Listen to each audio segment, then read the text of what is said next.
Hi there, Denise Powell here, and welcome to this week's episode of What It Takes. This is my guest, John Winstanley. How are you? Good. Thank you for having me. Thank you. John is the owner of Explicit Content. If you've never heard of it, definitely go and check out that website. It is pretty daggone awesome. It's not what you think. Yeah, that's what you think. Hey, but as the new school year approaches, John and I have been talking lately about what we can do as community partners and community advocates to make this school year better than the last for a number of people. And one issue that we thought that parents might want to learn more about is the issue of internet porn. Internet porn is becoming pretty pervasive. Yeah. In the community. Exploded. Yes. And basically what can start out as a simple browser search can wind up turning out changing your child or grandchild's life forever.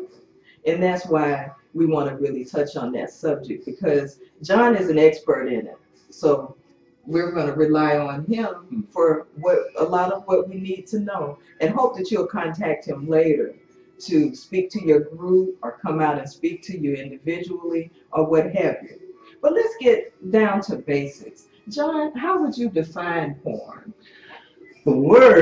That's a great question. The word pornography, porneia and graphia, porneia meaning prostitute, graphia is to document. So pornography is documented pornography, prostitution, or documented prostitution. So it's been around forever, so to speak. Back 2,000 years, there was, temple worship where men would go to the temple prostitutes and stuff like that. It was in biblical times. It's really progressed in the 60s. This guy named Hugh Hefner wanted to normalize naked pictures, so he put articles about cigars and cologne next to naked pictures of women, and Playboy was a result in the 60s revolution, sexual revolution. And then along came the VCR. So there was a very small segment of the population, the guys that wore fedora hats and the trench coaches, that would go to the naughty places in town to watch pornography. But now the VCR allowed people to watch it in their own homes. Right. In the 70s and 80s, more pornographic videotapes were bought than movie tapes. And then along came the internet, where now it's just a click away. Right. So pornography is a documented prostitution, which is no one's dream. No one wants to do that. Right. But really, there's those pornographic images. He's remembering or he's no longer able to sexually function because he's spent, and his wife going, well, what's going on? And 54% of divorces in this country are blamed on pornographic images. Wow. This was several years ago, so I'm sure the statistics have gotten worse now. Right. But it's the medical journals are reporting that the largest portion of new patients for sexual dysfunction are men in their 20s, 20 to 30 years before that should be happening to them. Goodness. Right now, and we're in the state of Georgia right now, but right now at Georgia Tech and UGA, Cialis and Viagra pills are selling for $25 a piece on the black market. Level? Yes, because these boys, just out of high school, have burnt out and they're scared to death. So and this is where the movement comes from. Like mine, it's not just a Christian moral movement. There's also an atheist organization. There's an agnostic. I mean, people from all walks of life know that something is wrong. These guys are scared out of their minds. Yeah, wow. Yeah, because you said 50% of married couples split up because of divorce, but for children it's not that much better. I read that 42% of kids were exposed last year some type of way or other. And that's pretty. Yeah. That's pretty alarming. Promise Keepers, a Christian organization, did a survey of pastors, and in March, within 7 days, 54% of the pastors had looked at pornography. Now, if the pastors, male and female, have an issue with it, what about the folks? That's true. Who are trying to follow and trying to line up. Pornography doesn't care. It cuts across all political, socioeconomic, race. Is the statistics in the church are the same out of the church? Yes. It's all. It doesn't care. It is so destructive. And I've talked to people for a long time, and in small group settings, and always the number one hurt or the number one pain or regret in people's lives revolve something, sexual or relational that they had happened to them. Yes. So I was getting my hair cut at a local establishment, and I told the lady about explicit content. And this woman, just because I told her about explicit content, opened up to me about her past. And I gave her my card, and I said, look, if you want to write an article for me, I'll put it on my website anonymously and all that. Yes. And she told me she'd never talked to her family about this. Right. But a guy like me in a chair that just gave her a safe place to comment, all of a sudden these things were being carried around with her. And then this lady was in her 40s or 50s.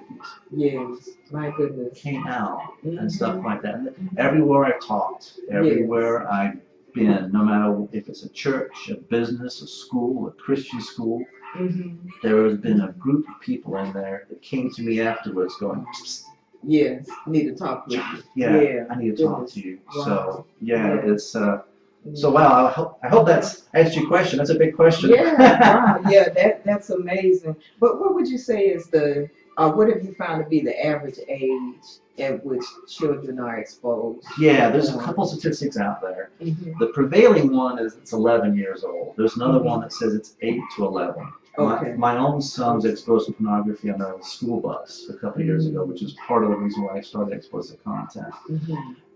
Recently, USA Today published an article by a internet security company that found now the age is dropping down to 6 because the kids are getting these smartphones in elementary school now. Yes. And the kids are on the phone pretty much 24/7. They feel today's youth feels like they don't have a right arm unless they're on internet. So and we adults, we've seen some naughty stuff on the internet just by typing in chicken breast recipe or trying to find out where the nearest Dick's Sporting Goods store is.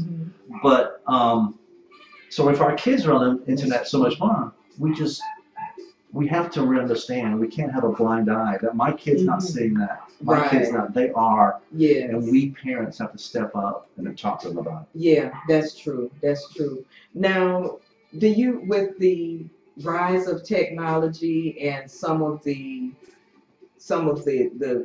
things that have been put together or developed to prevent children from going online with the development of those types of things, are you seeing an improvement?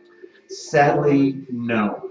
Like I said, I was talking to school resource officers, and like I said, that's where I got the statistics about elementary school age kids having smartphones, which is just one click away from accidentally. So we have a blind spot. I mean, if parents would just sit down and think about the number of devices they have in their home that can access the internet. We've got laptops, we've got cell phones, but you also have game consoles. The game consoles are the reason why there's like 7,000 children in United Kingdom, England, that are considered sex offenders because the kids have been watching stuff on the game consoles up in their bedroom and then tried to imitate what they saw on their siblings and friends. And in the English judicial system, we know because of statistics, they're considered now sex offenders because of what they did to their sisters and stuff like that.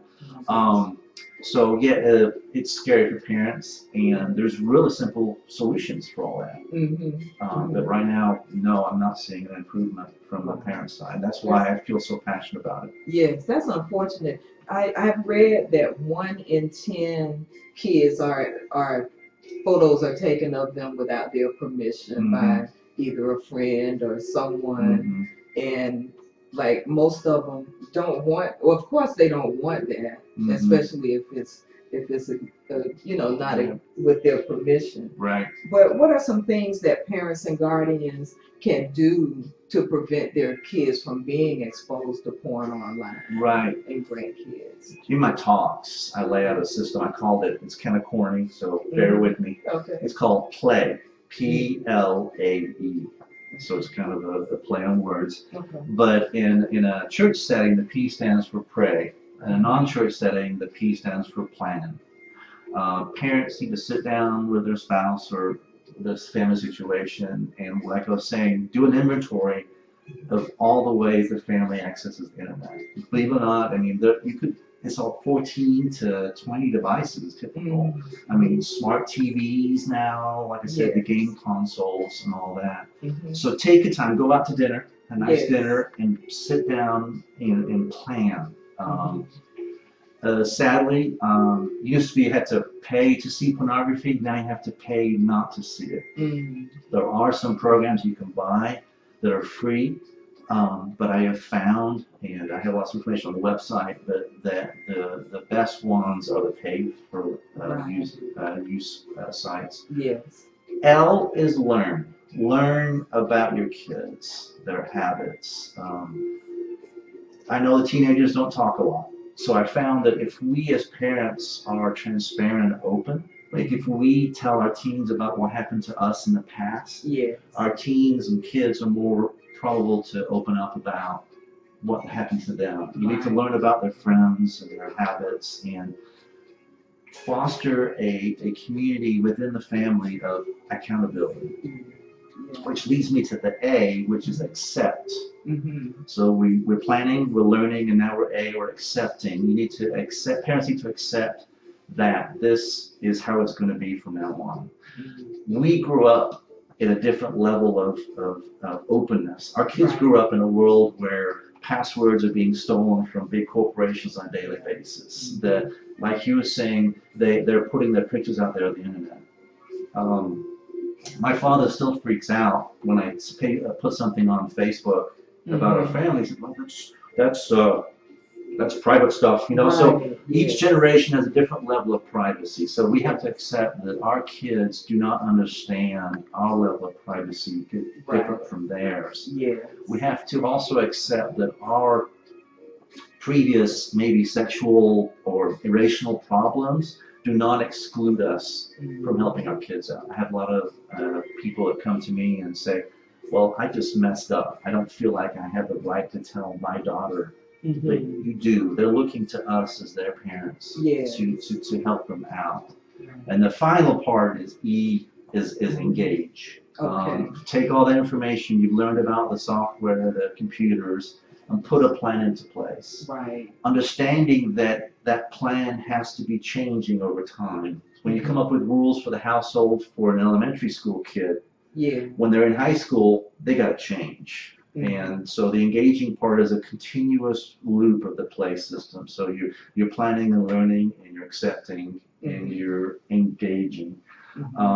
There's simple rules, like all TVs are in a public place. All games. Wow, you gave us so much information. We're already at our 10-minute limit, John. Sorry. You're too chock full of information. Hey, but listen, just tune in next week and we'll give you the rest. You don't want to miss it. Definitely subscribe, share this video with other people so that other people will watch the part 2 next week. Thanks.